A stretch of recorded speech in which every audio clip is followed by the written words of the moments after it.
Terima kasih kepada Bang Syahid dan Ibu Neni telah memberikan izin pada kami kelompok 6 untuk presentasi pada hari ini. Kelompok 6 kali ini terdiri dari saya, Belvin Sandi Aurora, NIM 52, dan Riyandi Nanda Putra, NIM 62, akan mempresentasikan yang bertemakan struktur CPU. Nah, sebelum masuk kan kita harus tahu nih pengertiannya dulu. CPU atau Central Processing Unit adalah perangkat keras komputer yang memiliki tugas untuk menerima dan melaksanakan perintah dan data dari perangkat lunak. Karena merupakan pusat pengolahan data dalam sebuah komputer, CPU sering disebut juga sebagai prosesor. Cepat atau lambatnya kinerja dari sebuah komputer cukup ditentukan oleh kualitas dan teknologi dari CPU yang digunakan. Kita masuk ke sejarah perkembangan CPU-nya. Nah, CPU yang pertama itu adalah mikroprosesor 4004. Prosesor diawali pada tahun 1971, di mana Intel mengeluarkan prosesor pertamanya yang dipakai pada mesin penghitung Buscom. Ini adalah penemuan yang memulai memasukkan sistem cerdas ke dalam mesin. Prosesor ini dinamakan mikroprosesor 4004. Chip Intel 4004 ini mengawali perkembangan CPU dengan mempelopori peletakan seluruh komponen mesin hitung dalam satu IC. Lalu ada mikroprosesor 8008. Pada tahun 1972, Intel mengeluarkan prosesor ini yang berkecepatan 2 kali lipat dari prosesor yang terdahulu. Mikroprosesor ini merupakan yang pertama kali menggunakan 8 bit. Mikroprosesor ini juga didesain untuk mengerjakan satu pekerjaan saja. Lalu mikroprosesor 8080 dikeluarkan pada tahun 1974. Dalam seri ini, Intel mengkonversi teknologi mikroprosesor multivoltage yang dapat digunakan oleh NMOS ke teknologi triple voltage lebih cepat daripada seri sebelumnya dengan teknologi PMOS. Prosesor ini adalah otak pertama bagi komputer yang bernama Altair. Saat ini pengalamatan memori sudah sampai 64 kilobit. Tahun ini juga muncul prosesor dari produk lain seperti MC6800 dari Motorola dan Z80 dari Zillow. Nah, kita masuk ke generasi pertamanya, yaitu si mikroprosesor 8086. Prosesor 8086 yang dikeluarkan pada tahun 1978 merupakan CPU 16 bit pertama Intel yang menggunakan bus sistem 16 bit. Tetapi perangkat keras 16 bit seperti motherboard saat itu terlalu mahal, di mana komputer mikro 8 bit merupakan standar. Nah, pada tahun 1979, Intel merancang ulang CPU ini sehingga sesuai dengan perangkat keras 8 bit yang ada. PC pertama yang keluar pada tahun 1981 mempunyai CPU 8088 ini. 8088 merupakan CPU 16 bit, tapi hanya secara internal. Lebar bus data eksternal hanya 8 bit yang memberi kompatibel dengan perangkat keras yang ada.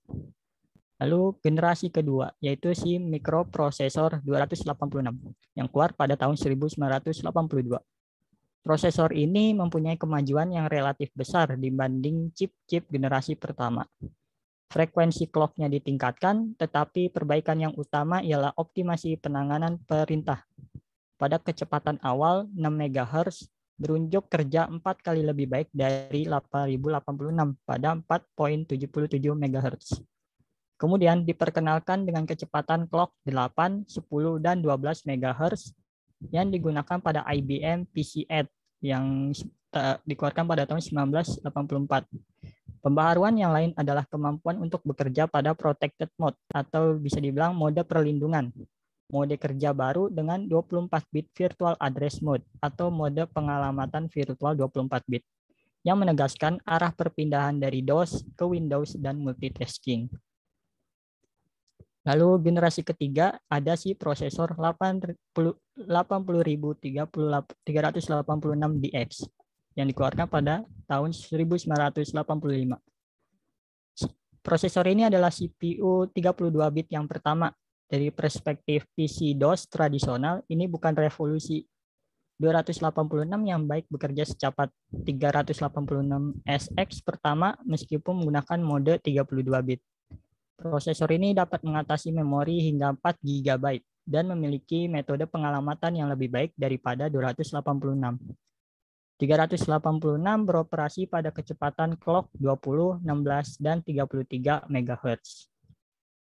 Lalu masuk ke generasi 4, yaitu ada prosesor 80486DX yang keluar pada 10 April 1989 dan bekerja 2 kali lebih cepat dari pendahulunya. Hal ini dapat terjadi karena penanganan perintah-perintah x86 yang lebih cepat, lebih-lebih pada mode RISC. Nah, pada saat yang sama kecepatan bus dinaikkan. Tetapi 386DX dan 486DX merupakan chip 32 bit. Sesuatu yang baru dalam 486 ialah menjadikan satu mat koprosesor atau prosesor pembantu matematis. Nah, kita masuk ke generasi kelima. Pada generasi kelima, beberapa produsen prosesor mulai berlomba mengeluarkan produk-produk terbaiknya. Nah, diantaranya produsen Intel, dia mengeluarkan Pentium Classic atau P54C yang dirilis pada tanggal 22 Maret 1993. Sistem bus mengalami perubahan menjadi 64 bit dengan kecepatannya meningkat menjadi 60 atau 66 MHz. Prosesor Pentium adalah superskalar, yaitu prosesor ini dapat menjalankan lebih dari satu instruksi per clock tick. Lalu Intel juga mengeluarkan prosesor tipe MMX atau Multimedia Extension atau nama lainnya P55C. Prosesor ini bisa menangani aplikasi multimedia. Produsen yang lain adalah Cyrix. Cyrix mengeluarkan prosesor 6X86 yang dikenalkan pada 5 Februari 1996 yang merupakan tiruan Pentium versi murah. Lalu juga Cyrix 6X86MX atau dikenal dengan M2 yang kompatibel dengan Pentium MMX. Lalu produsen yang lain yaitu AMD. AMD K5 dirilis pada tanggal 27 Maret 1996 yang memiliki kecepatan 75 MHz hingga 133 MHz. Lalu AMD K6 dirilis pada tanggal 2 April 1997. Lalu pada tanggal 28 Mei 1988, AMD memasarkan K6 versi yang kedua yang memiliki plug-in 3D atau 3D Now.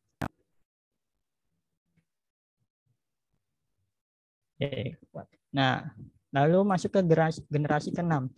Pada generasi ini, persaingan antara produsen prosesor semakin hebat, di mana tiap-tiap produsen terus-menerus mengeluarkan inovasinya. Misalnya nih, ada produsen Intel, dia mengeluarkan Pentium Pro yang dikembangkan pada tahun 1991 di Oregon. Lalu ada Pentium 2 dengan nama Sandy Clamat, diperkenalkan pada tanggal 7 Mei 1997 yang menggunakan slot 1. Lalu ada Pentium 2 Celeron, dibuat awal 1998, prosesor yang sama dengan Pentium 2 kecuali cache L2 yang dilepas. Lalu ada AMD mengeluarkan AMD K6 versi ketiga memiliki nama sandi Sharptooth yang mungkin memiliki cache 3 tingkat. Prosesor ini memiliki cache L2 sebesar 258 KB satu chip. Nah, pada generasi ke-7 melakukan pertarungan prosesor-prosesor tercepat terutama antara produsen Intel dan AMD. Intel mengeluarkan Intel Celeron pada tahun 1998 yang merupakan hasil pengembangan dari Intel Pentium kedua. Transistor ini mempunyai pin yang berjumlah 386. Kecepatan yang dihasilkan adalah 266 MHz sampai 500 MHz.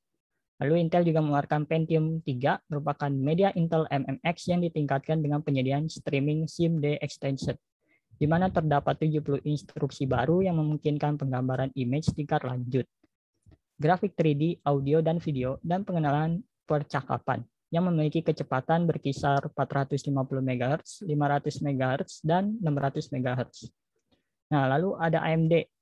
Yang paling populer adalah AMD K7 Athlon. Nah, prosesor AMD utama yang sangat menggemparkan.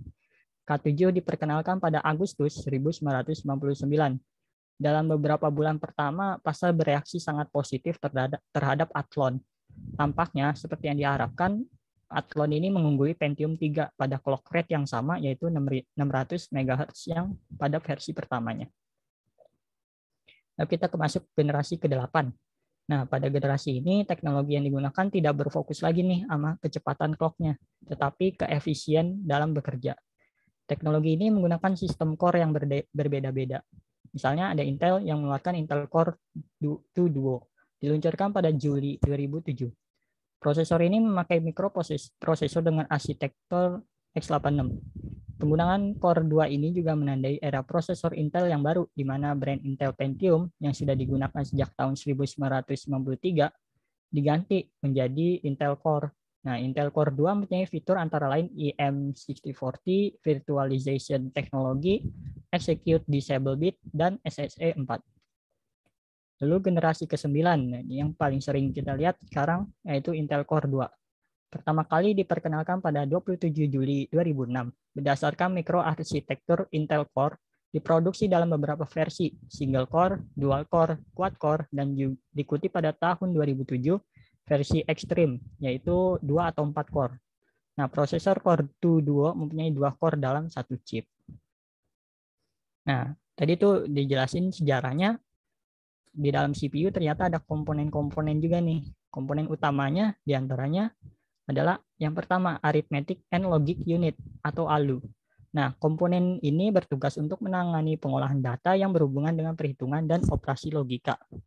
Lalu yang kedua ada Control Unit, komponen yang mengendalikan operasi dalam CPU dan juga mengontrol komputer secara keseluruhan. Lalu ada Register, alat penyimpanan kecil yang mempunyai kecepatan akses cukup tinggi, yang digunakan untuk menyimpan data dan atau instruksi yang sedang diproses. Lalu ada CPU Interconnection yang berfungsi menghubungkan seluruh komponen internal CPU. Nah, jadi di sini kita lihat tuh ada CPU. Dalam CPU-nya itu ada dijelasin ya komponennya, ada ALU, Control Unit, Register. Nah, di sini ada bus system nih yang nyambung ke CPU-nya. Kemarin kan udah dijelasin sama kelompok Fikri Adam sama Zahra tentang bus system. Ini lebih jelasnya lagi, ini yang di kotak luar ini adalah CPU-nya. Di dalamnya ini komponen-komponennya tuh. Ada ALU, ada internal CPU busnya, ada register sama control unit. Nah, ini Riyandi, silahkan. Oke, selanjutnya adalah fungsi CPU.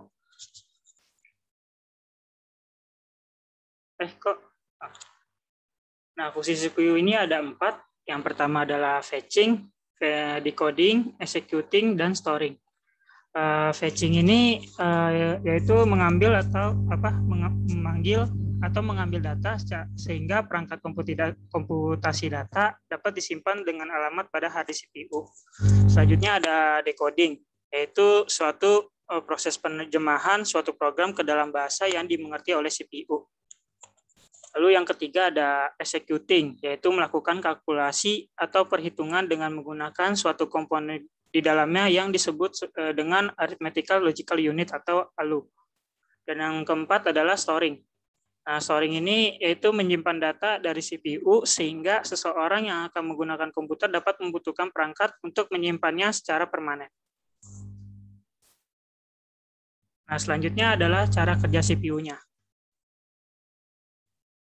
Nah, pertama, alur kerja sebuah CPU ini dimulai ketika sebuah data atau instruksi masuk. Nah, apabila dia berbentuk instruksi, maka disimpan sementara oleh control unit di program storage.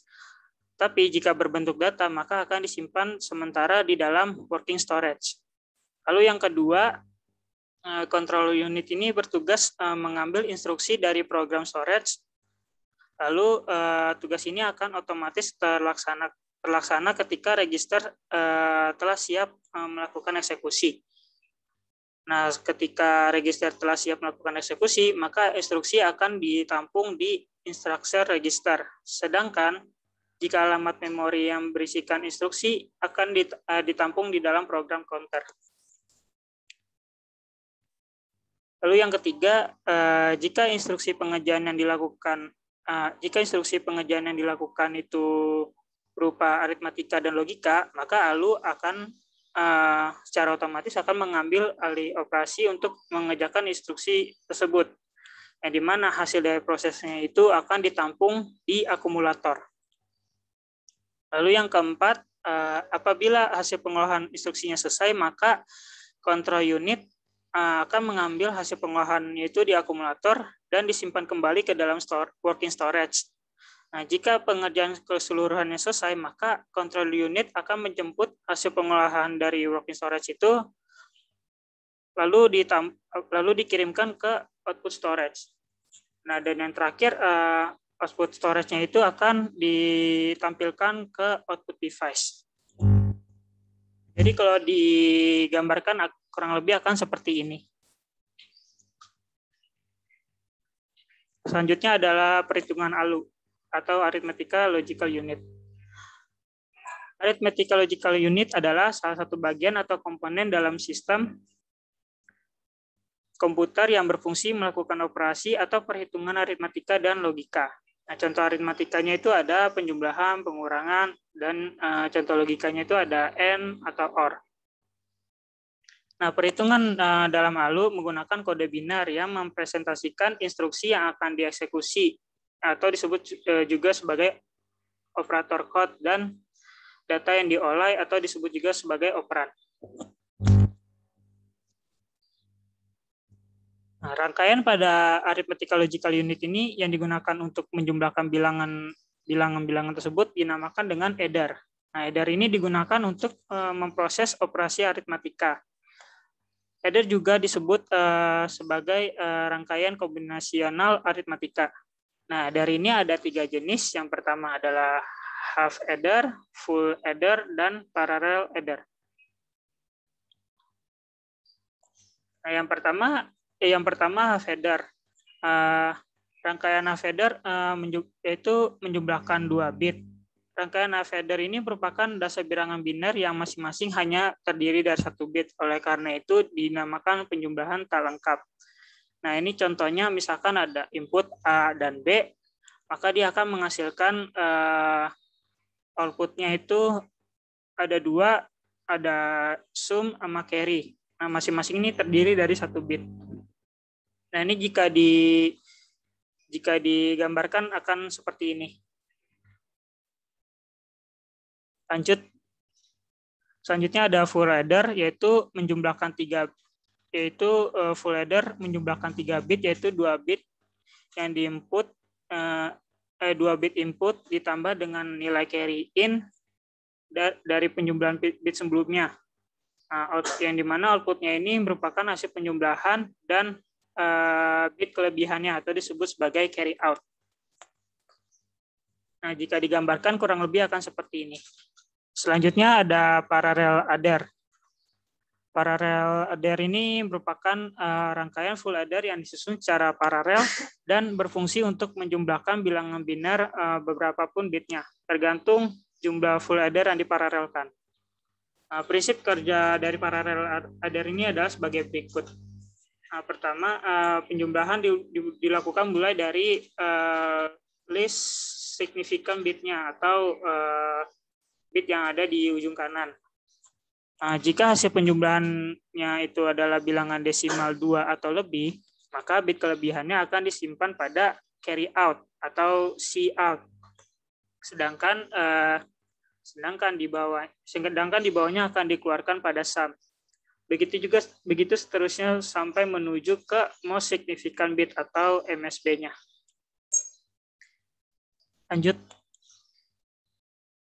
Selanjutnya ada siklus instruksi.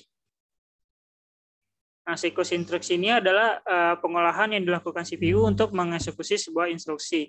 Nah, pengolahan instruksi dalam CPU ini terdiri dari 2 langkah, yaitu ada operasi pembacaan instruksi atau fetch dan operasi pelaksanaan instruksi atau execute.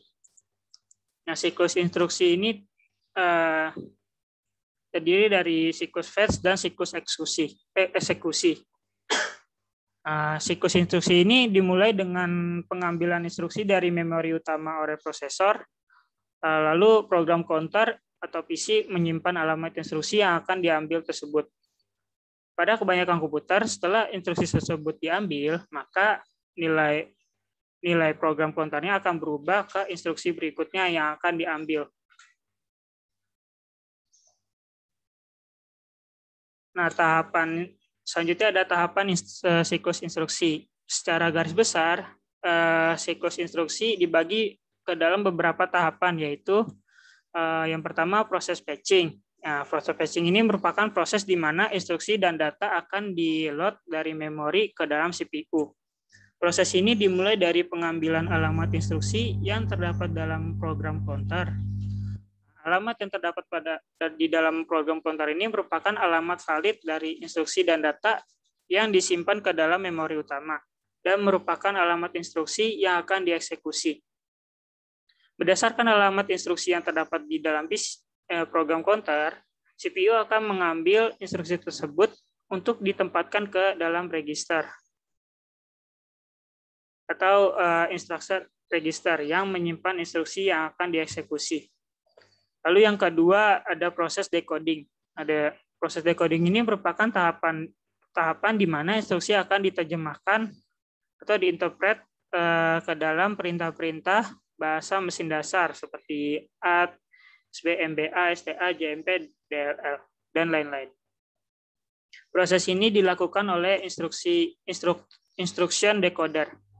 Dan yang ketiga adalah proses executing. Executing ini tahapan di mana instruksi akan dieksekusi di dalam CPU oleh arithmetic logic unit. Nah, setelah tahapan di atas dikerjakan, maka hasil dari eksekusi tersebut akan dikembalikan ke dalam memori untuk disimpan.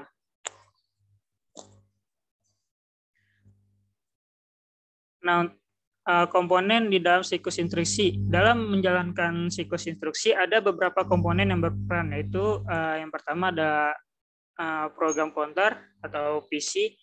Nama lainnya adalah instruction pointer. Merupakan suatu penunjuk bagi sejumlah instruksi yang ditempatkan di dalam memori dan akan dieksekusi oleh CPU.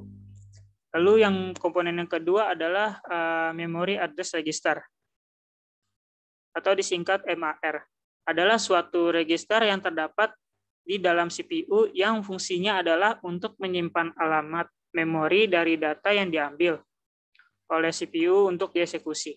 Selain itu, memory address register ini juga akan menyimpan alamat memori dari data yang akan ditulis kembali ke dalam memori. Lalu komponen ketiga ada memory data register, yaitu register yang terdapat di dalam CPU yang fungsinya itu menyimpan data sementara yang akan dieksekusi oleh CPU. Setiap kali proses fetching berlangsung, data akan disimpan di dalam MDR sebelum dilakukan proses eksekusi. Demikian juga hasil dari eksekusi instruksi akan disimpan di dalam register ini sebelum dilakukan proses penulisan kembali ke memori.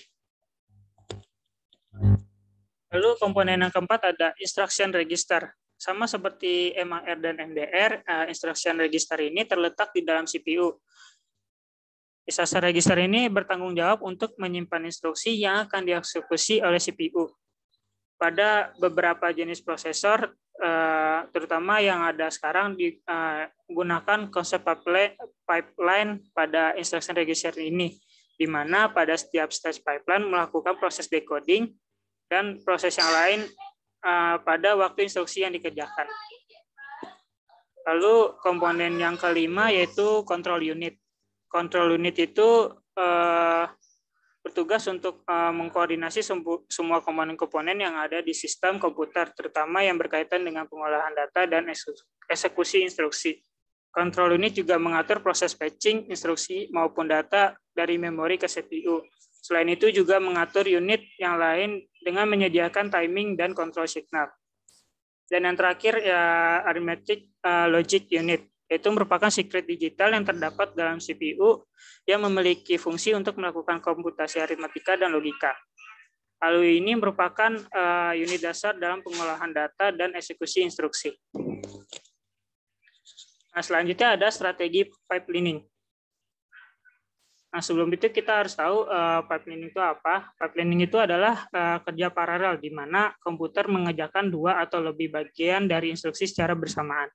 Lalu pipelining ini merupakan teknik yang digunakan untuk merealisasikan parallel processing, yaitu dengan membagi operasi ke dalam beberapa tingkatan atau suboperasi, sehingga pada suatu saat ada beberapa operasi yang berjalan secara bersamaan. Lalu pipelining adalah suatu teknik instruksi yang digunakan di dalam desain komputer dan perangkat elektronik digital lainnya untuk meningkatkan instruksi throughput, yaitu jumlah instruksi yang dapat dijalankan pada waktu yang sama. Nah, alasan melakukan pipelining ini yang pertama untuk meningkatkan kinerja CPU. Yang kedua, kebutuhan akan komputasi tidak pernah berakhir. Dan yang ketiga, terbatasnya organisasi dan arsitektur yang dimiliki oleh komputer. Nah, selanjutnya ada tahapan pipelining. Pipelining ini dimulai dari mengambil instruksi dan membufferkannya. Lalu ketika tahapan kedua bebas, maka tahapan pertama mengirimkan instruksi yang dibufferkan tersebut. Lalu pada saat tahapan kedua sedang mengeksekusi instruksi, maka tahapan pertama akan memanfaatkan siklus memori yang tidak dipakai untuk mengambil dan membufferkan instruksi berikutnya. Nah, kelebihan pipelining ini ada 3. Yang pertama, waktu siklus prosesornya berkurang, sehingga meningkatkan tingkat instruksi. Lalu kelebihan yang kedua, ada beberapa combinational circuit seperti penambah atau pengganda dapat dibuat lebih cepat dengan menambahkan lebih banyak sirkuit. Lalu yang ketiga, kelebihannya itu pemrosesannya dapat dilakukan lebih cepat, dikarenakan beberapa proses dilakukan secara bersamaan dalam satu waktu. Namun pipelining ini juga memiliki kekurangan, yaitu pertama, pipelining prosesor ini menjalankan beberapa instruksi pada satu waktu. Jika ada beberapa cabang yang mengalami penundaan cabang atau penundaan pemesan data, dan akibatnya proses yang dilakukan itu cenderung lebih lama. Lalu karena beberapa instruksi diproses secara bersamaan, ada kemungkinan instruksi tersebut sama-sama memerlukan resource yang sama, sehingga diperlukan adanya pengaturan yang tepat agar prosesnya itu tetap berjalan dengan benar. Nah, berikut nih video cara kerja CPU. Tapi mohon maaf, ini kan videonya lumayan lama ya, sekitar 20 menit gitu, Bu. Nggak apa-apa, Bu.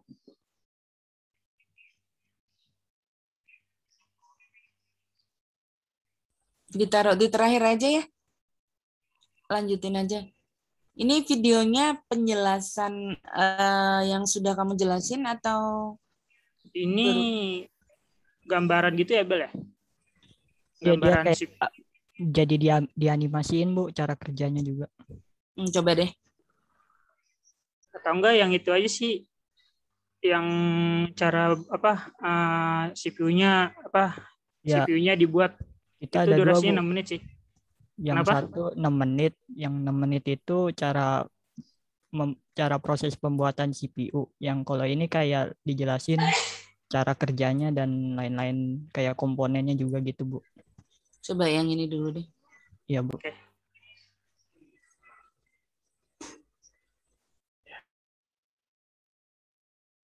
The CPU, short for Central Processing Unit, is like the brain of the computer, and once you understand how it works, you'll understand the computer as well. Let's remove the cover of the CPU and zoom in to see what happens inside. There are lots of different wires carrying information around the CPU. This particular CPU is called the 6502 and was used in computers like the Apple II and the Commodore 64, as well as in the original Nintendo Entertainment System. This simulation of the 6502 can be found online at visual6502.org. In every CPU, there is a particular wire that turns on and off at a steady rate to help keep everything in sync. That wire is called the clock, and the clock in this simulation is turning on about twice a second. Modern CPUs are measured in gigahertz, giga meaning billion and hertz meaning times per second. So the clock in modern CPUs turns on several billion times per second. That speed is what allows CPUs to do very complicated things very quickly. However, what the CPU does during each clock tick is actually very simple and something we'll look at more in this video. For now, we'll zoom back out and put the cover back on. The CPU in your computer might be manufactured by a company like Intel or AMD, but the type of CPU we're going to look at today is called the Scott CPU. The Scott CPU doesn't actually exist, except as a design in a book called But How Do It Know by John Scott. The design of the Scott CPU is copyrighted and is being used in this video with John's permission. The book is available at buthowdoitknow.com. This is a great book that goes through each of the components in the CPU very slowly, without using a lot of overly technical jargon. If you've been looking for a book that explains how a computer works, I would highly recommend this one. So let's flip the CPU over and look underneath. You'll see a lot of pins sticking out that allow the CPU to take in information and send it back out. The CPU fits into what's known as the motherboard. The motherboard allows all the components in the computer to connect to each other. So we'll flip the CPU back over and plug it into the motherboard. On the right of the motherboard is a place for something called RAM. RAM is short for Random Access Memory, and it just contains all the data that is being processed by the CPU. Let's learn a little bit more about RAM by looking at how the CPU and RAM interact. For now, we'll remove the wires on the left and move the motherboard over to make room for the RAM chip. RAM consists of a list of addresses, and at each of those addresses is a piece of data. The CPU normally requests and processes each piece of data from RAM in order, one after the other. However, if the CPU is instructed to pull data out of order, it can do so. That is why it's called Random Access Memory. The data can be accessed randomly if it needs to be, although normally it's accessed in order. When the computer first starts running a program, it sends an address to RAM to begin retrieving that program. The RAM address just consists of a series of ones and zeros representing on and off wires. RAM doesn't do anything with that address though until the CPU also turns on the set or the enable wire. If the enable wire is turned on, RAM automatically sends whatever piece of data is at that address back to the CPU. That data is then processed by the CPU accordingly. Once the CPU is finished processing that piece of data, it then sends another address to RAM, turns on the enable wire, and gets the next piece of data from RAM. This process happens over and over again inside the computer. If the CPU needs to save data to RAM, it outputs an address, outputs some data, and then turns on the set wire. The RAM will then overwrite the data at that address with the new data. But what is that data inside RAM? Because it just looks like a bunch of ones and zeros. Well, it's made up of different things. Some of the most important pieces of data in RAM are the instructions. Instructions just tell the CPU to do different things. There are also numbers inside that data. These are numbers that you might want to add together, compare, or simply process in some way.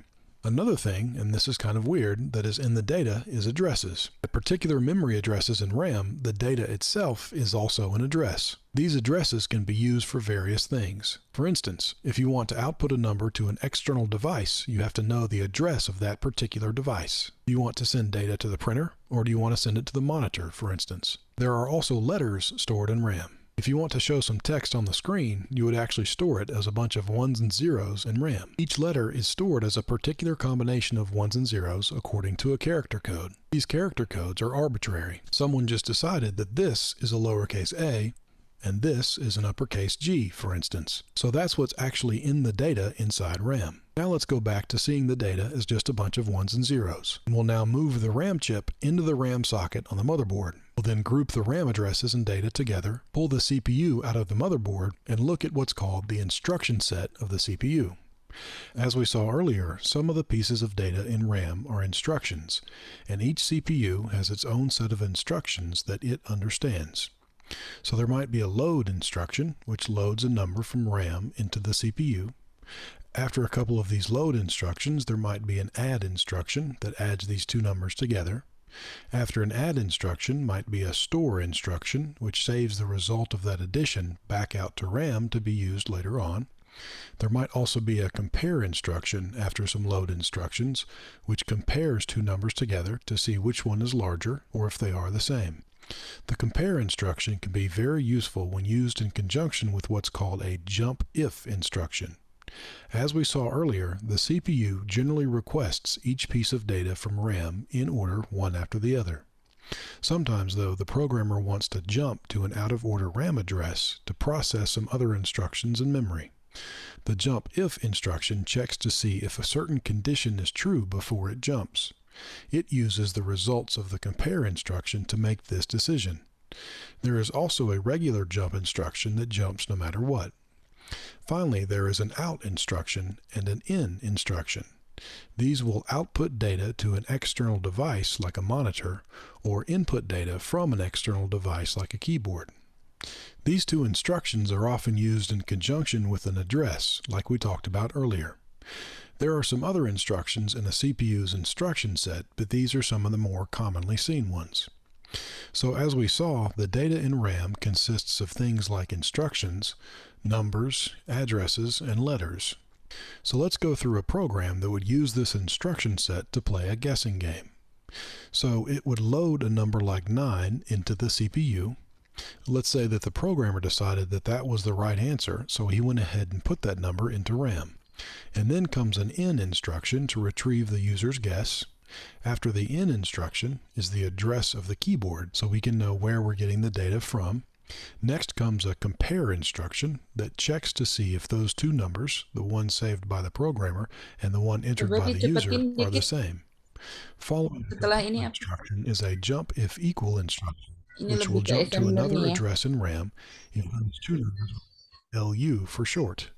The ALU is what performs all the mathematical operations inside the CPU, such as addition, subtraction, or even comparison like we saw earlier. The arithmetic logic unit has two inputs. We'll label them input A and input B, and assume they are two numbers from some previous load instructions. Now we might want to add those two numbers together. The control unit receives that instruction from RAM and then tells the ALU what type of operation to perform. The ALU performs the operation and then outputs the answer. Sometimes, though, depending upon the type of instruction, the output from the ALU can actually be ignored. For instance, if you have a compare instruction, the ALU doesn't need to output an answer. Instead, it just needs to tell the control unit how the two numbers compare to each other. For this, the ALU uses what are called flags, and they help the control unit decide what to do when it receives the next instruction, like jump if, which we'll see later. For now, though, let's say that we are working with an instruction that does produce an output. Where does that output actually go? Well, the 8 wires coming out of the ALU would actually run to what is called a register. A register is a very simple component whose only job is to store a number temporarily. Registers act just like RAM, except they are inside the CPU, making them faster and more useful for storing a number temporarily while an instruction is being processed. When the ALU sends the output to the register, it won't actually be saved until the control unit turns on the register's set wire. The set wire is just like the one we saw earlier for RAM. When the set wire is turned on, the register saves whatever number is on its input wires. Once we have the output saved in the register, though, how do we get it back out? Well, when we are ready to move a number out of the register, we need another control wire called the enable wire that also runs from the control unit to the register. As soon as the control unit turns the enable wire on, the register will output whatever number is saved inside. The output wires of the register then connect to what is called the CPU bus. A bus, as we saw earlier on the motherboard, is simply a group of wires that connect multiple components inside a computer. On the bus are some other registers with their own set and enable wires. These may have numbers from previous instructions already saved inside. So the control unit will then turn on the set wire of the particular register that it wants to save that number to, and that number will be saved in that register.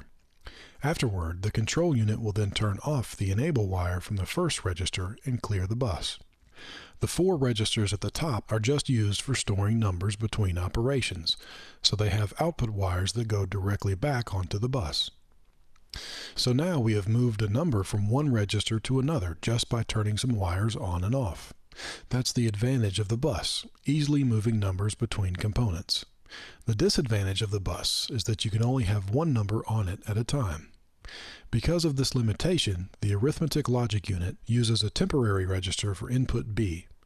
When the control unit is processing an instruction involving the ALU, it will move one of the inputs to the temporary register. The temporary register has no need for an enable wire since it only outputs to the ALU and doesn't conflict with any other registers. The other input to the ALU comes directly from the bus. The control unit will enable another register, and that number will become input A to the ALU. That number stays on the bus until the ALU is finished processing the instruction. And so now there are two inputs to the ALU, and we're ready for the ALU to perform an operation. As we saw earlier, the control unit knows what operation to tell the ALU to perform because of the instruction it receives from RAM. The instruction itself is in another register called the instruction register. By the way, the input wires from the bus won't affect this register since the instruction was already saved in a previous step. This register, like the temporary register, also has no need for an enable wire since it just outputs to the control unit. Based upon this instruction, the control unit then tells the ALU what type of operation to perform. So let's say the instruction we're processing is a compare instruction. With the compare instruction, we're not interested in the number that is output by the ALU. We only want to know how the two inputs compare to each other. For that, we use the flags that we talked about earlier. Each flag is just a wire that turns on or off depending upon whether or not a certain condition is true. Inside the Scott CPU, there are 4 flags, and we'll look at 2 of them now. The A is larger flag will turn on if input A is larger than input B. If the inputs are the same, then the equal flag turns on, and if both of these flags are off, that means input B is larger. But in this case, the equal flag is on, so that means both inputs are the same. Once the compare instruction is over, we still need to use the flags for the next instruction, so we'll save them to a register that only has 4 inputs and 4 outputs, 1 for each flag. Once the flags are set into the flags register, the CPU is finished with the compare instruction, and it can then request the next instruction from RAM. Generally, the next instruction after a compare instruction is a jump if instruction. This combination of a compare and a jump if instruction, by the way, is very common in computer programming. Anytime there is more than one possible path through a program, the computer is using these instructions to tell it which way to go. So now that we're finished with the compare instruction and our flags are saved in the flags register, we need to tell RAM that we're ready for the next piece of data, in this case the next instruction. So inside the CPU, another register that is very important is what's called the instruction address register. The CPU uses this register to know where the next instruction should come from in RAM. When the CPU is ready for the next instruction, it enables the instruction address register onto the bus. Eventually, the instruction address will flow to RAM, but it doesn't get there directly. There is an intermediary register called the memory address register, whose only job is to tell RAM what memory address the CPU wants next, since it won't always be an instruction. Once the instruction address is set into the memory address register, it is automatically sent to RAM since the memory address register doesn't have an enable wire. The control unit then turns on the enable RAM wire, and RAM automatically sends back the data at that address, which in this case is an instruction. That instruction is then saved in the instruction register, and the control unit begins processing it. In this case, it's a jump if equal instruction, which checks to see if the equal flag is on. It does that by running one of its wires and the equal flag wire into an AND gate. If both inputs to the AND gate are on, then the output wire turns on as well.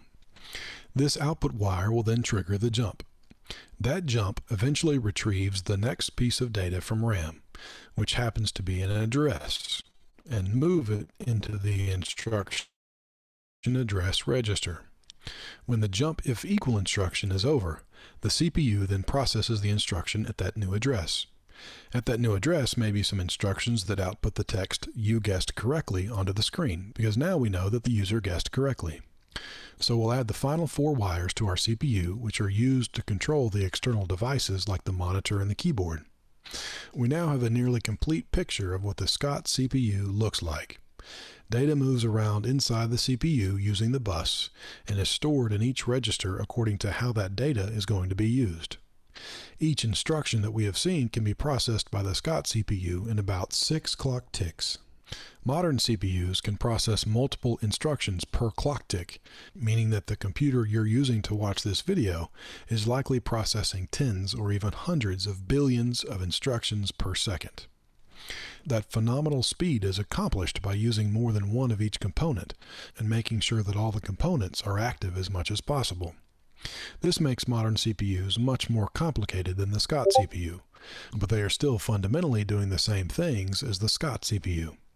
So now let's zoom back out and we can see all the wires that run back out to the pins on the chip. On the right are the set RAM and enable RAM wires. On the top are the RAM address wires. On the bottom are the data wires that run to both RAM and the external devices.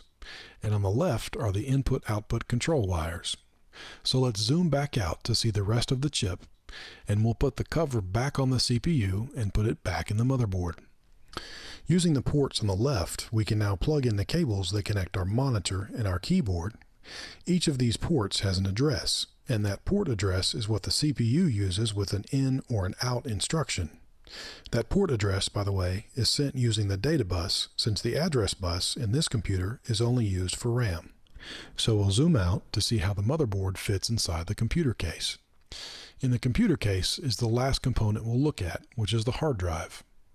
As soon as the power to the computer is turned off, all the data in RAM is lost, so you have to have a way to store it more permanently. For that, we use a hard drive. Inside the hard drive is a spinning disk covered in tiny magnets with a small metal arm floating above it. The arm moves around to the different parts of the disk where different data can be stored and retrieved.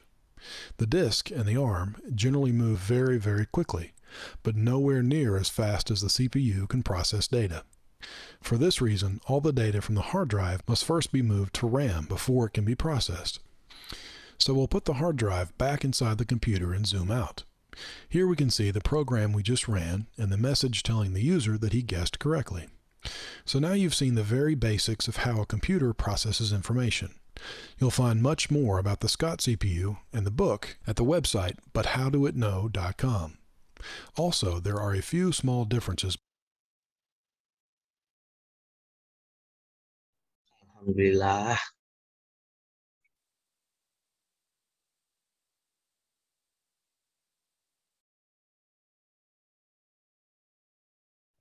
Oke, tadi videonya udah selesai.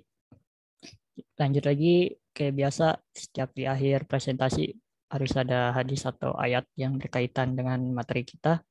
Sini kita kasih sebuah hadis, yaitu masalul mu'minina fi tawaddihim wa rahumihim wa ta'atu fihim masalul jasadi idza staqa minhu uduwu tada'a lahu sairul jasadi bis-sahari wal humma. Yang artinya perumpamaan orang-orang yang beriman dalam hal saling mengasihi, mencintai dan menyayangi bagaikan satu tubuh. Apabila ada salah satu anggota tubuh yang sakit, maka seluruh tubuhnya akan ikut terjaga dan panas atau turut merasakan sakit. Hadis riwayat Bukhari nomor 6011 dan Muslim nomor 2586.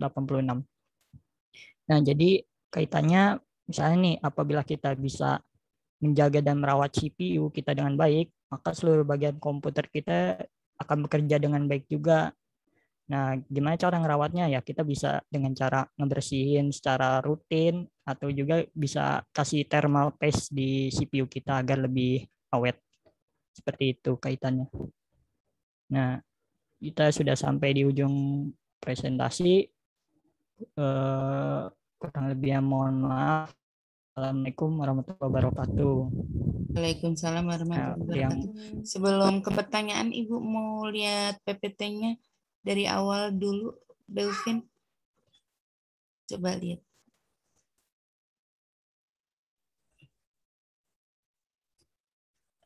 Yang generasi-generasi tadi.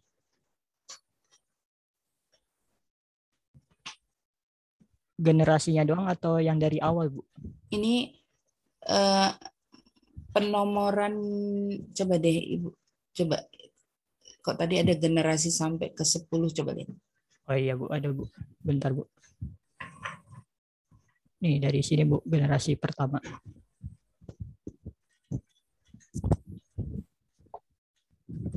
Oh, ini ambil literatur dari mana ya, Belvin ya? Mikroprosesor 8086 ini generasi pertama. Ini generasi prosesor, ini kok kontradiksi sama yang evolusi ya? Kalau evolusi kan generasi pertama itu tabung hampa, kedua tuh transistor gitu kan? Kalau ini ngambil literatur dari mana? Atau Belvin sama Riyandi menomorkan sendiri atau gimana? Ada literaturnya ambil dari sini, Bu. Bentar, Bu. Saya copy dah. Yang Pak Guru, ini bisa nggak sih?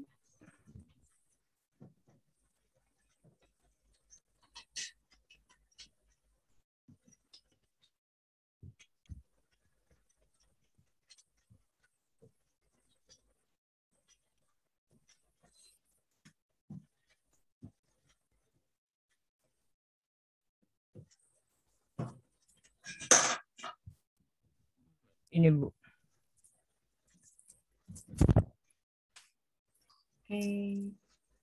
Tulisan generasinya di generasi pertama.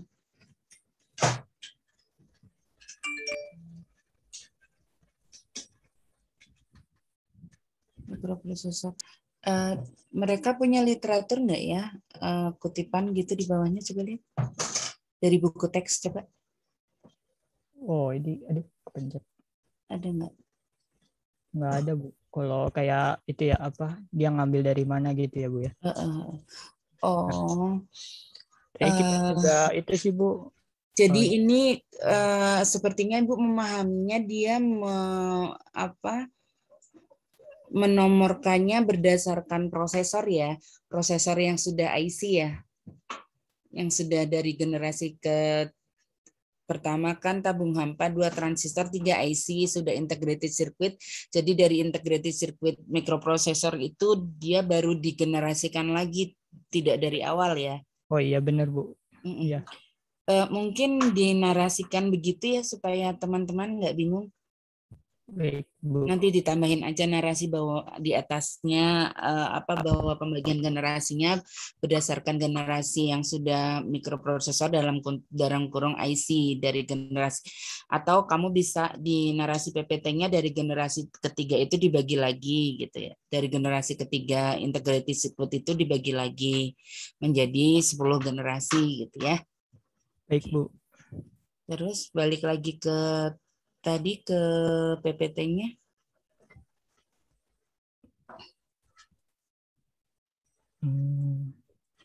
Berarti sejarah cuman itu doang ya, Bu ya? Yang tadi generasi sampai generasi tadi sampai ke berapa coba? Ke-9. Generasi ke-1. Sebentar dari 1. Satunya dia 8086. Terus generasi kedua 286. Oke, generasi ketiga 386. Terus 486. Lanjut kelima ini ada banyak vendor ya. Iya, Bu. Dia ada Intel, Cyrix, sama AMD. Sudah Pentium 5 ceritanya. Ke-6 Intel AMD, terus ke-7 Pentium 2. Ke-7 sudah mulai, Ibu agak nggak ngelihat kekecilan. Oh iya, Bu, maaf, Bu. Udah pakai kacamata padahal. Oke. Ini Pentium 3. Karena ngambil dari komputer pun, ngambil dari internet pun belum tentu benar ya. Makanya Ibu selalu bilang kalau bisa ada 1-2 textbook lah gitu ya. Iya, Bu. Mungkin lebih cocok bukan generasi kali ya. Dinomorin aja ya dari prosesor itu pertama, kedua gitu ya. Nggak usah pakai kata generasi kali, jadi ambigu sama yang evolusi ya. Karena dia sebenarnya hanya mengklasifikasi berdasarkan tipe-tipe prosesor aja sih kalau Ibu lihat. Iya, Bu. Jadi Pentium 1, 2, 3 gitu ya. Nanti narasi judul atasnya, subjudulnya diganti aja Belvin ya. Iya, Bu. Oke, next. Ke-7, 8. Bentar. 8 Goto 2 9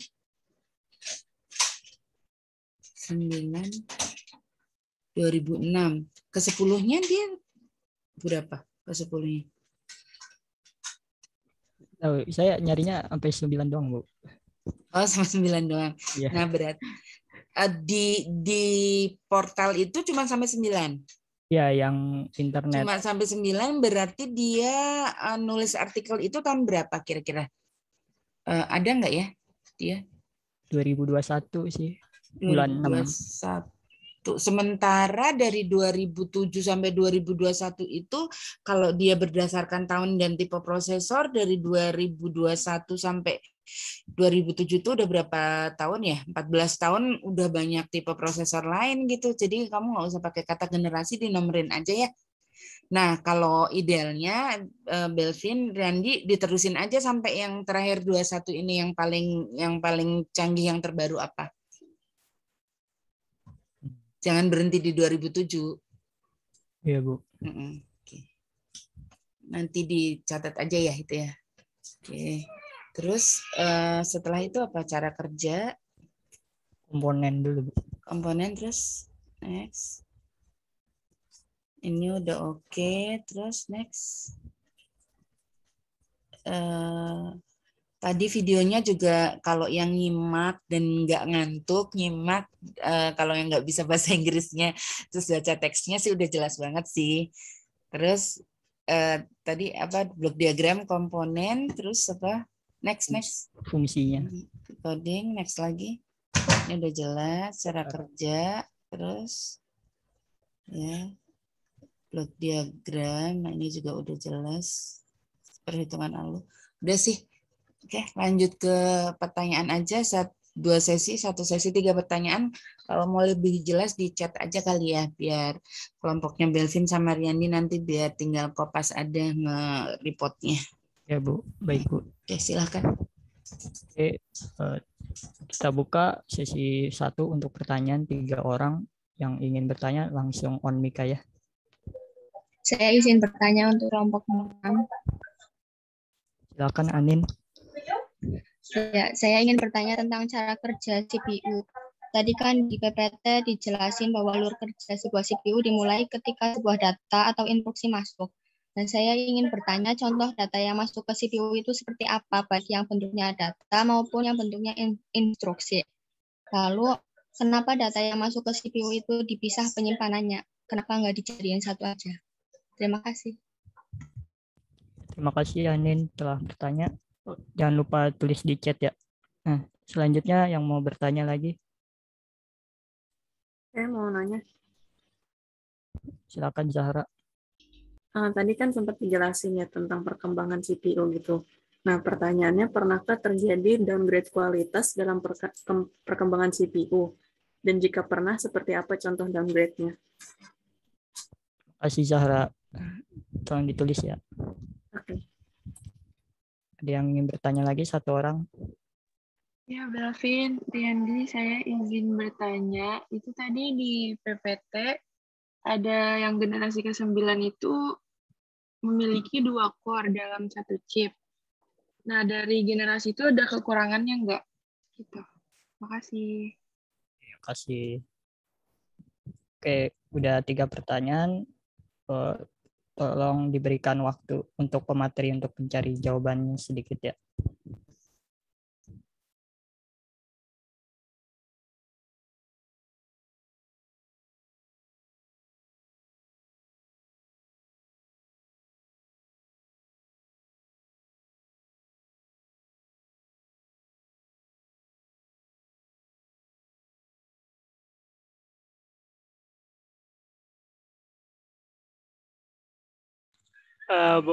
Saya mau nyoba jawab pertanyaan Anin. Ya, saya izin jawab pertanyaannya Anindya Tricayani. Pertanyaannya itu tadi kan dijelaskan cara kerjanya ya. Terus contoh data yang masuk CPU itu seperti apa? Baik ya bentuknya itu data maupun instruksi. Lalu kenapa data yang masuk ke CPU itu dipisah penyimpanannya? Kenapa nggak digabung aja?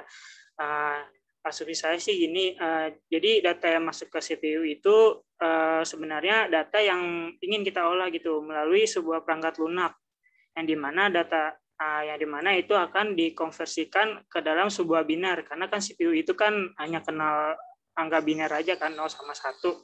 Nah, lalu angka binarnya itu disimpan ke dalam register gitu. Terus kenapa data yang masuk ke CPU itu dipisah penyimpanannya itu supaya dia memudahkan si control unitnya itu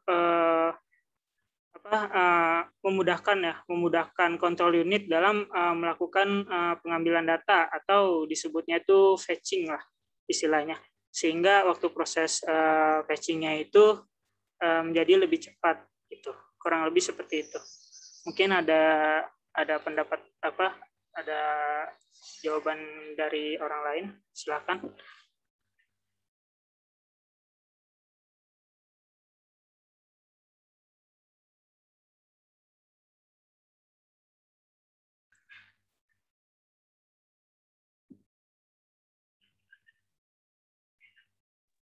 Itu tadi bisa dikasih contoh yang lebih spesifik lagi nggak, Yan? Yang contoh data yang masuknya itu yang bentuknya instruksi gimana, yang bentuknya data itu gimana? Ya, misalkan kayak data gitu, misalkan mau ngolah data nih, misalkan misalkan mau memindahkan data gitu. Nah, nanti instruksinya itu ya berupa ini kayak berupa pindah gitu. Jadi kita ngasih instruksi ke CPU, kalau kita itu ingin memindahkan data dari A ke B gitu. Nah, nanti si datanya itu, data yang sama instruksinya itu akan disimpan kan secara terpisah. Nah, terus kenapa terpisah gitu? Supaya ya memudahkan kontrol unitnya itu supaya dalam melakukan pengambilan data gitu, sehingga waktu proses pengambilan data itu menjadi lebih cepat gitu. Kurang lebih sih seperti itu. Udah paham belum? Oke, paham. Makasih. Oke.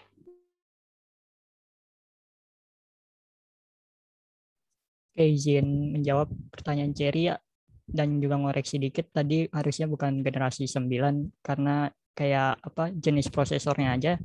Jadi Intel Core 2 itu memiliki 2 core dalam satu chip. Nah, ada nggak sih kekurangan dari prosesor ini? Nah, kekurangannya yang pertama itu kecepatan aplikasi. Meskipun prosesor multi-core dirancang untuk multitasking, kecepatannya tidak cukup signifikan. Nah, yang kedua kekurangannya itu ketika jumlah inti dalam prosesor multi-inti meningkat, itu akan menyebabkan lebih banyak gangguan yang mengarah delay yang berlebihan. Akibatnya operating system berpotensi mengalami penurunan kinerja program dan sering gagal. Nah, yang ketiga, melakukan 2 atau lebih tugas pada saat yang sama membutuhkan lebih banyak memori. Nah, ini yang membuat proses yang sulit dalam proses multicore. Nah, yang keempat, sumber daya yang berbeda, baik internal maupun eksternal, digunakan bersama oleh inti proses multi. Sumber daya ini contohnya kayak memori utamanya, bus sistemnya, pengontrol memorinya, dan jaringan. Nah, sehingga aplikasi apapun yang dijalankan pada inti yang sama akan cenderung terganggu. Nah, lalu kekurangan yang kelima adalah gangguan perangkat lunak yang disebabkan karena berbagai sumber daya dapat menimbulkan masalah isolasi spasial dan temporal. Nah, peluang ini semakin besar kalau jumlah core-nya juga lebih banyak. Gimana, Cherry, untuk Intel Core 2 begitu sih kekurangannya. Pak, ada yang mau berkomentar? Yang lain menambahkan jawaban saya?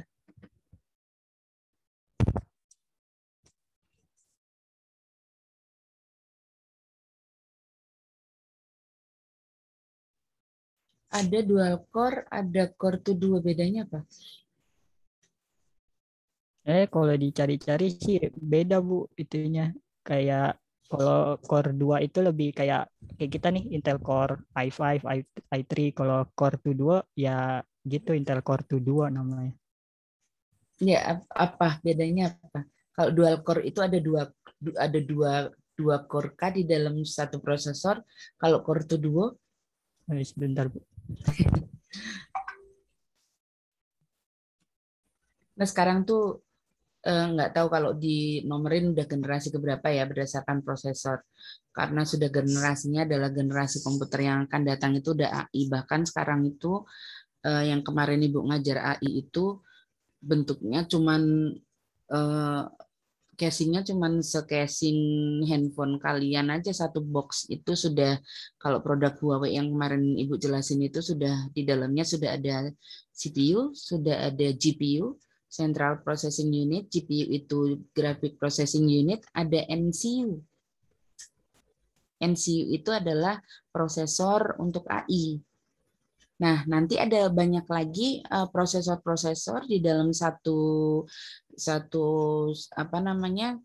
satu box komputer itu ya, yang dinamakan komputer itu. Jadi dia sekarang itu tidak cuman satu prosesor dan tidak cuman satu yang namanya CPU aja gitu. Sekarang itu sudah grafik bisa sendiri, neural network bisa sendiri, nanti itu masing-masing nanti ada kendalinya sendiri.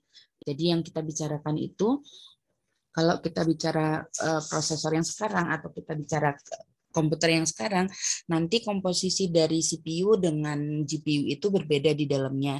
Kalau CPU itu adanya di dalamnya ada ALU, ada control unit, ada register. Ya, kalau GPU nanti beda lagi arsitekturnya.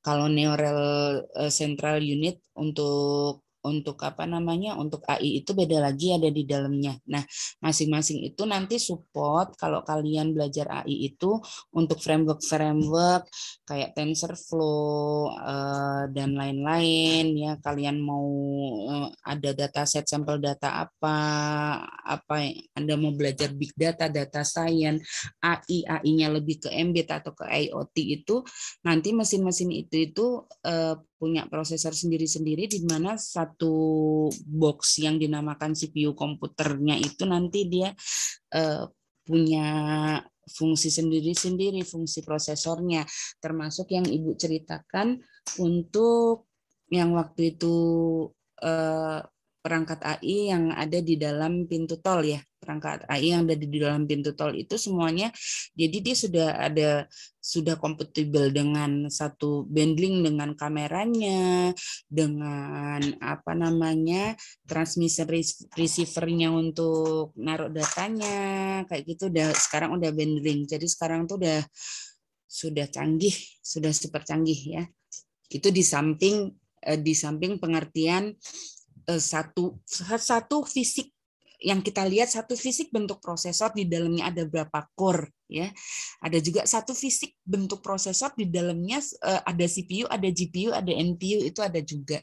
Ada lagi yang GPU-nya ada berapa, ininya ada berapa, banyak banget. Apalagi kalau kita bicara tentang komputer yang khusus buat server. Ya. Ini kan baru skala 1 ya, kita bicara tentang CPU prosesor, dalamnya ada apa lagi, cara kerjanya ada apa lagi. Tapi kalau kita sudah bicara sebuah prosesor yang dikhususkan untuk server ya, di dalamnya bisa jadi ada 100 prosesor atau lebih di dalamnya, karena dia untuk menghandle banyak klien, banyak workstation, banyak node yang nantinya centralized ke dia. Jadi kalau Anda pernah lihat komputer server, Anda buka tuh kipasnya juga ada banyak, prosesor di dalamnya, core-nya ada lebih banyak lagi, otaknya dijadiin satu. Nanti yang buat slot yang buat networknya juga ada banyak, semuanya ada banyak dijadiin satu. Dan harganya kalau sekarang kalau dirupiahin ya, zaman dulu tahun 90-an aja Ibu udah paling murah udah 80-90 juta ya. Nah, kayak gitu. Nah, nanti itu Anda belajar lagi sistem operasinya tidak sistem operasi single kayak sekarang, namanya NOS, Network Operating System. Network Operating System itu apa ya, dari masing-masing vendor mengeluarkan, Microsoft mengeluarkan, Mac mengeluarkan, yang bisa buat jaringan yang mana. Makanya kalau yang ambil jaringan nanti ada sertifikasi Cisco apa segala macam, routingnya seperti apa. Nah ini sebenarnya larinya ke banyak sekali ilmu nantinya gitu. Kira-kira begitu. Oke, dilanjut.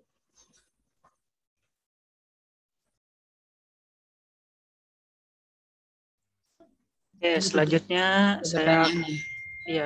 saya akan menjawab pertanyaan dari Zara tadi. Tadi kan Zara nanya, pernahkah terjadi downgrade kualitas dalam perkembangan CPU, dan jika pernah seperti apa contohnya?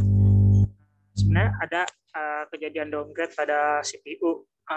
Contohnya itu ya nggak usah jauh-jauh lah, di CPU yang kemarin yang beberapa bulan yang lalu yang udah keluar, yaitu Intel Core i9 yang seri ke-11, yang dimana itu ada penurunan dari segi core-nya yang dimana seri 10 itu cuma ada 10 core, dan yang seri 11-nya itu dia menurun jadi 8 core 16 thread gitu. Dan yang membuat Intel ini di pasar CPU PC ini ketinggalan jauh dari kompetitornya, yaitu AMD. Jadi itu sih salah satu contohnya. Mungkin ada yang lain gitu contohnya.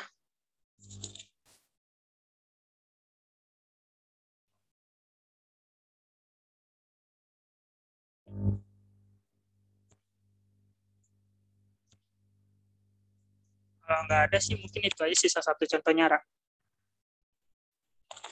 Oke, makasih. Oke, sama-sama.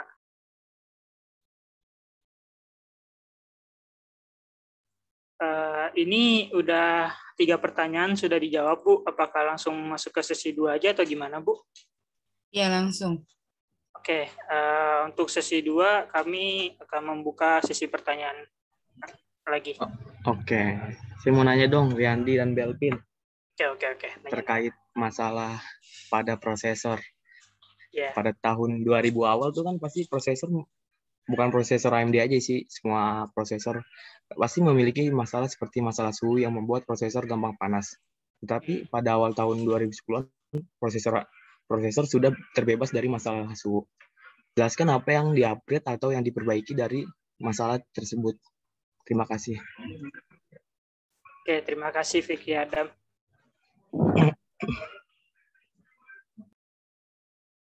Oke, selanjutnya. Izin bertanya dong.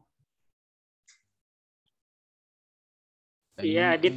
Di PPT pada generasi 5, produsen Intel memiliki 2 rival, yaitu ada Cyrix sama AMD. Nah, pada kecil banget suaranya. Gedein dong, Dit. Belum makan dia, Bu. Belum makan dia, Bu. Kayak Adam dong, atasnya ada cincinnya. Apa tuh, Dam? Kamu udah ngopi belum, Dam? Udah, Bu. Ini ceritanya di surga, Bu. Gitu. Mati dong. Ya udah, saya lanjut nih, Bu ya. Ya. Tadi di PPT pada generasi 5, produsen Intel memiliki 2 rival, yaitu Cyrix dan AMD. Lalu pada generasi selanjutnya hanya tersisa AMD. Nah, pertanyaan saya, apa yang menyebabkan produsen Cyrix tidak bisa melanjutkan produksinya lagi? Terima kasih. Oke, terima kasih, Adit. Bangkrut.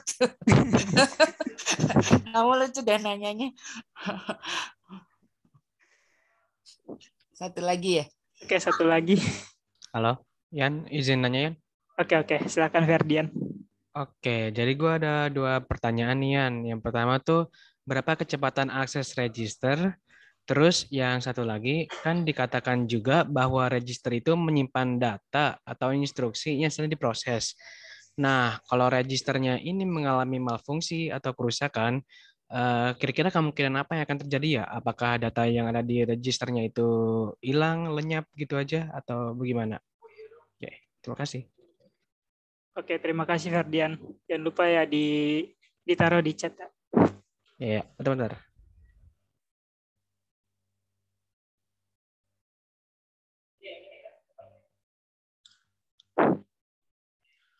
Oke, mungkin sudah cukup pertanyaan untuk sesi keduanya. Di sini saya akan mencoba menjawab pertanyaan dari Fikri Adam terlebih dahulu. Pertanyaannya itu pada tahun 2000 awal prosesor AMD itu kan memiliki masalah seperti suhu yang panas gitu. Terus sekarang ini juga, dan sekarang AMD juga udah bebas dari masalah suhu. Terus jelaskan apa yang diupdate atau apa yang diperbaiki gitu. Nah, sebenarnya perubahan yang membuat CPU AMD itu mungkin menjadi lebih nggak panas itu sebenarnya itunya sih desain arsitekturnya dirombak gitu. Bagaimana agar desainnya itu membuat bagaimana CPU tersebut tuh menjadi lebih efisien gitu, lebih lebih optimal dan tidak mengalami overheat gitu, dan juga memiliki performa yang tinggi gitu. Sehingga makanya sekarang kan AMD tuh udah sukses kan dengan arsitektur terbarunya itu, yaitu Zen 3, yang dimana itu dia fabrikasinya kecil gitu, cuma 7 nanometer, terus juga dia memiliki IPC yang lebih tinggi gitu. Terus juga AMD juga menyediakan fitur yang namanya overheat protection gitu, sehingga ketika misalkan suhu CPU-nya itu mencapai batas wajar yang ditentukan sama si AMD, maka CPU-nya itu akan menyebabkan namanya thermal throttling. Nah, thermal throttling itu kayak penurunan clock speed gitu loh pada di CPU-nya gitu. Atau mungkin lebih parahnya lagi, kalau misalkan udah nggak bisa menghandle suhu panas dari CPU tersebut, maka secara otomatis si PC-nya itu akan di-shutdown secara paksa gitu. Jadi kurang lebih sih seperti itu perubahan yang dilakukan oleh AMD untuk menghilangkan stereotip yang kalau katanya tuh AMD itu panas gitu-gitu. Kayak gitu. Oke, makasih sangat lengkap sekali Rianti. Oke, sama-sama.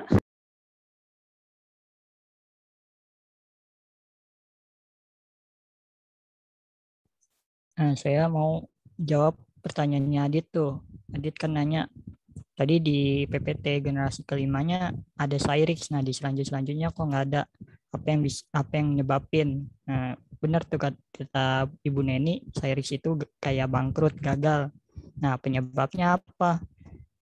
Jadi karena dia si Cyrix ini, produsennya si Cyrix, dia itu terlalu optimis dan ambisius terhadap operasi berbasis integer, karena mereka percaya di mana kedepannya aplikasi Office kayak Word sama Excel akan mengutamakan hal tersebut daripada operasi floating point.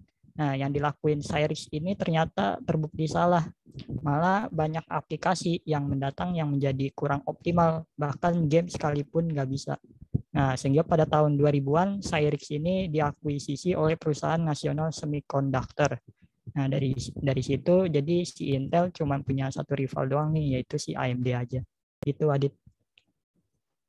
Oke, jadi terlalu pede ya tadi ya Cyrix ya. Iya, kalau dari cerita sih gitu. Oke, makasih Belvin. Nah, untuk pertanyaan tadi ada yang mau komentarin nambah lagi nggak?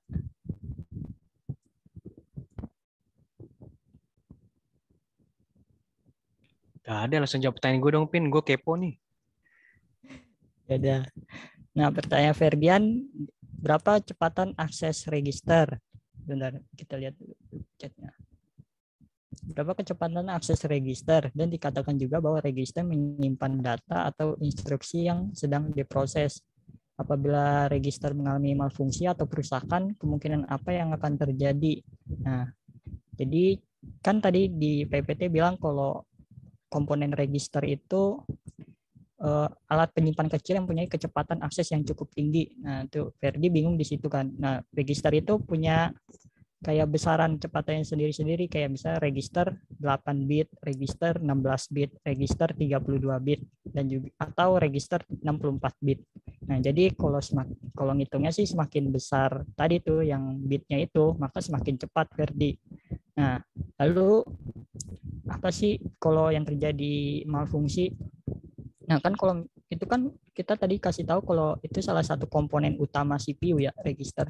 Nah, kalau misalnya terjadi malfungsi atau nggak ada, ya berarti dia nggak bisa ngejalanin fungsinya dengan baik, di mana fungsinya itu kan sebagai menyimpan data atau instruksi yang sedang diproses. Begitu, Ferdi. Oh, berarti juga itu tuh register ada tingkatan-tingkatan juga ya. Semakin tinggi bitnya semakin kenceng gitu ya. Ya, insya Allah seperti itu kalau dari web. Oh, gitu. Kalau jualan pin, masa ketahu loh. Kagak. Ada yang mau komentarin? Ya, ada gak tuh. Memang Belvin jualan. Jualan, Bu. Saya Itu, beli Bu, di Bantar Gebang, Bu. saya rakit PC di Belvin, Bu. Murah, Bu, cuma 5 jualan, juta, Bu, Bu. di Bantar Gebang, Bu. Dia buka toko, Bu. Serius. Nggak, Iya, Bu. Iya, Bu, elektronik. bener, Bu. Kokoh. Nggak. Gitu. Kita Terus panggilan yang akrab itu, serius. Bu. Koh Belvin, Bu. Koh Belvin. Soalnya laptop anak ibu lagi rusak nih.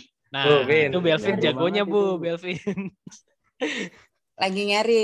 Ya ntar PM ya Belvinnya. Belvin. Dapat job, Vin. Mahal-mahal dia tuh, Bu. Enggak, Bu. Bohong, Bu. Saya nggak punya gitu-gituan. Adam juga, Adam. Enggak, Bu. Itu surga itu katanya bisa. Kocak Enggak, nih. Bu. Paling kocak nih kelas C. Ya, Bu.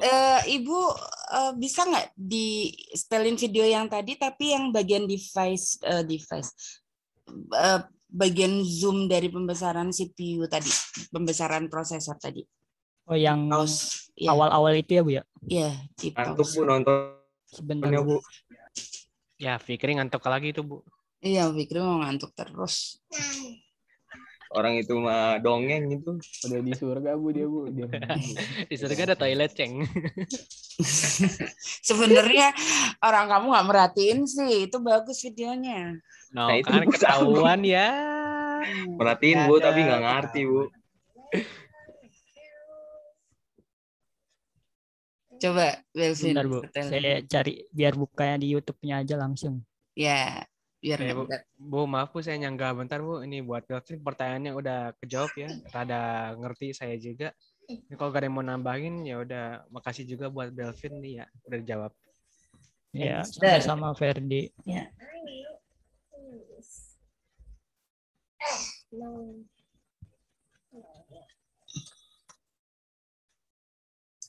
Bentar, Bu, linknya tenggelam, Bu. Tenggelam. Emang nggak bisa berenang? Bentar, saya cari. Kelas kalian menang nggak kemarin? Menang apa, Bu? Ya nggak tahu, kan ada lomba tuh di Himtik. Belum diumumin, Bu. Nggak minat, Bu, nggak ikut. Ya Enggak, Allah, lu nggak mah ada yang emang gak ikut. bikin menang, lu mah bikin kalah doang, Ceng. Enggak, Bu. Pada nggak main, Bu. Kontribusi dong biar rame. Itu Belvin ngoding, Bu. Sama Amar CCL, Bu. Ntar Sabtu diumumin paling, Bu. Buset, Andi. Sembarangan banget, Andi.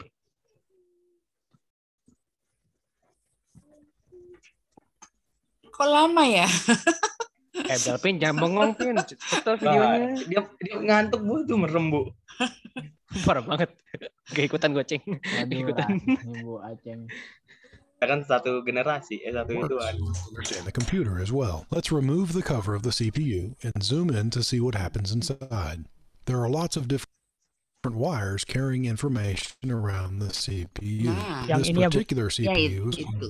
6502. Ini is used memang in kayak computing. gini videonya atau lebih ada zoom pembesarannya lagi? Commodore 64, as well as the original Sampai Nintendo Entertainment System. sampai rangkainya agak jelas gitu, nggak blur gitu. Online, Visual 65. 1080 dong.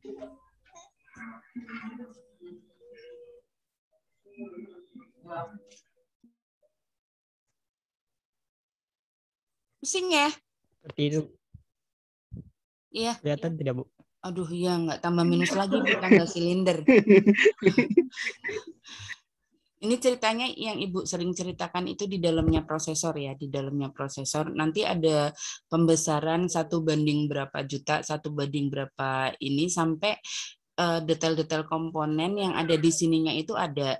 Dan masing-masing dari prosesor, tipe apapun itu gambarnya ada sebenarnya, tapi kan tidak dibuka ya sama perusahaan.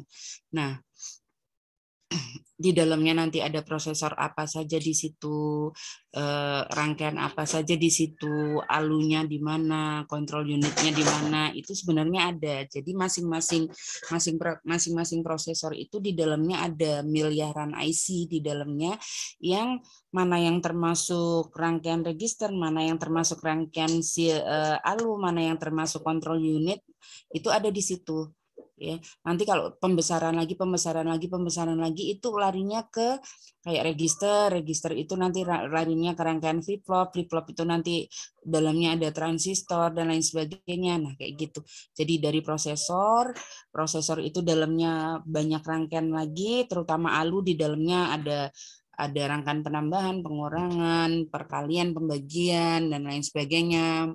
Ada yang kemarin kamu pelajarin di sistem digital itu ada semua di situ, ada multiplexer, demultiplexer, decoder, encoder, dan lain sebagainya ya. Nah, terus di register juga rangkaian dasarnya adalah flip-flop, kontrol unitnya, nanti nyambung ke bus sistemnya, itu ada pembesarannya. Jadi semua yang kita pelajari di Arkom itu ada bentuk fisiknya secara hardware. Ya, secara hardware bisa, dan itu bisa dipelajari, ada rangkaian dasarnya, itu yang perlu kalian mengerti. Oke. Oke, di stop dulu, Belvin, Ibu agak pusing lihatnya. Nah, setelah itu otomatis si prosesor itu tidak berdiri sendiri untuk komunikasi dengan komponen-komponen lain yang dari pertemuan pertama sampai sekarang pertemuan ke-7 ada 7 subbab. Mereka berkomunikasi antar komponen itu lewat basis, yaitu ada jalannya sendiri-sendiri ya. Memori yang ada di dalam prosesor itu namanya register. Memori yang paling kecil tetapi kecepatannya paling tinggi, tetapi dia hanya bisa kapasitasnya paling kecil tapi dengan speed yang paling tinggi. Kenapa harus seperti itu? Karena dia harus mengimbangi speed dari prosesor. Kenapa harus ada memori di dalam prosesor? Karena kalau tidak ada memori di dalam prosesor, tidak ada register di dalam prosesor, speed dari si prosesor yang terlalu tinggi itu akan mengikuti speednya RAM, tapi RAM itu tidak bisa mengikuti speednya dari prosesor. Makanya butuh yang namanya register. Bisa paham ya? Kenapa di dalam prosesor itu butuh RAM tersendiri. Mikrokontroler juga butuh RAM tersendiri. Nah, sebegitu cepatnya register dengan kapasitas yang kecil untuk menjembatani perintah-perintah aplikasi-aplikasi software yang sekarang berjalan, si sistem operasi itu membutuhkan kapasitas yang tinggi sehingga diperlukan RAM. Dari RAM kalau langsung ke prosesor nggak bisa, harus butuh jembatan yang namanya case, L1, L2, L3, ada case yang ada di dalam prosesor, ada case yang di antara prosesor, ada case yang di luar prosesor, seperti itu. Kalau Anda butuh kapasitas yang lebih tinggi lagi, makanya butuh namanya external memory, hard disk, flash disk, dan lain sebagainya. Nah, sampai situ bisa difahami ya.